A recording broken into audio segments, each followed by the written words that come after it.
Hey, what's going on YouTube? We're back with another Borderlands video, and today's topic will be the history of Patricia Tannis, and she's best known for being the leading expert on all things related to the Eridians and Sirens, for having a vault key in her possession, and for being tortured by Handsome Jack and Wilhelm. Now, Tannis was employed by the Dahl Corporation to discover and study materials related to the vault on Pandora. She originally came with her team of other researchers, but they have all passed away, leaving her alone for months on end. Half of her research team was eaten alive by skags when they were moving their camp closer to their dig site, and Tannis lived by hiding under one of the other scientists as they were being devoured alive. By day 119, she was only one of 3 people left from the original research team, and by day 172, her last colleague was crushed to death by the alien ruins in the camp. Tannis ended up smothering her to death at her wishes to be put out of her misery. In this period of extreme loneliness, she develops psychosis, which plays into her eccentric personality. There's a reason why Tannis is introduced as insanely smart, because she is insane, but also unbelievably smart. Tannis eventually turns to the local bandit gangs to help her continue her research, but she ended up getting betrayed by the bandits, which left her fearful of them taking revenge on her, and it left her with a phobia of being attacked if she were to leave her campsite. This is where she sends out a call for help over the Echo Net for the Vault Hunters to carry out many of her needs. She eventually gets over the phobia after she sleepwalks out of her camp, which shows her that there's nothing to fear, and thus begins her scattering of echo logs around the surrounding areas. Her echo recorder and her are no longer in a relationship anymore by this point. Listen to this echo from day 616, as it's quite important to her story. Day 616. Sometimes I wish I had never been given this assignment and never come to Pandora. Dahl has asked me to leave. The transmission said it's time to go. Everyone has left, except the criminals who they've let loose. They won't be my friends. So I had decided to return to leave as Dahl has ordered, but then I found something. I think it is the key to the vault. It proves the vault is real, and that it's here on Pandora, and that it can be mine. I also learned that, by my calculations, we're near the 200th anniversary of the last vault opening. Within half a year, approximately.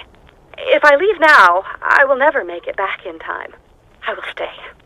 Maybe one of the convicts will be my friend. So as you can see, Tannis was able, with the help of her program, to discover and decipher Eridian writings and technology, which allowed her to become the leading expert on all things Eridian. She was able to uncover where the vault was and how it was to be opened. Tannis orchestrates the missions in order to uncover all of the vault key fragments, but when the Vault Hunter tries to obtain the final piece, they find out that Baron Flint did not have the last piece of the vault key, and instead Commandant Steele had begun to work with Tannis.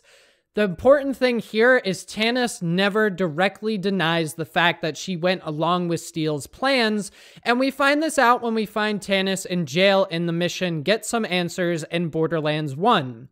After the Destroyer is defeated, the Vault Hunters return the vault key to Tannis as she'll watch over it in exchange for a sizable paycheck. In between the events of Borderlands and Borderlands 2, Handsome Jack and Wilhelm pay a visit to Tannis in order to take the vault key by force, and they end up torturing her and her ceiling chairs named Philippe and Clork. Now, Tannis is broken by the pair when they went to work on Philippe and killed him by sawing off his legs with a rotary saw. Tannis comes to Sanctuary when Roland asks her to come, and she really doesn't like it there at all, and she makes it known quite often. Tannis and Crazy Earl seem to have had some form of a relationship for a time, and he was even responsible for keeping an eye on the vault key for a little while before Crom showed up and took it from him. We also know from one of Tannis's many echoes that she had given Crazy Earl some of her underwear. Now, Tannis is generally strongly opinionated about many different things, including bacon, music, other people's intelligence, and her overweight colleagues. This is due to her extreme intelligence and lack of social skills, which is a result of her having Asperger's syndrome. And Dr. Zed really doesn't like Tanis because she's got an attitude and a real doctorate degree. Tanis will also hit on the Vault Hunter, leaving them a standing offer for sex, and then of course there's the Battleborn Easter egg, which tells us that we should not trust Tanis because she is not what she seems. Now, Tanis is a very influential character in the series and has had a lot of screen time in the games. So I'd say based on what we know about her and what we know about the Easter egg from Battleborn, I'd say we've got plenty more lore coming our way on Tanis in future Borderlands titles. Alright guys, that was the history of Patricia Tanis. If you guys enjoyed the video, consider leaving a like. If you got ideas for a future history of video, go ahead and drop a comment down below. And if you guys are into Borderlands, consider subscribing. I'll see you in the next one. Later.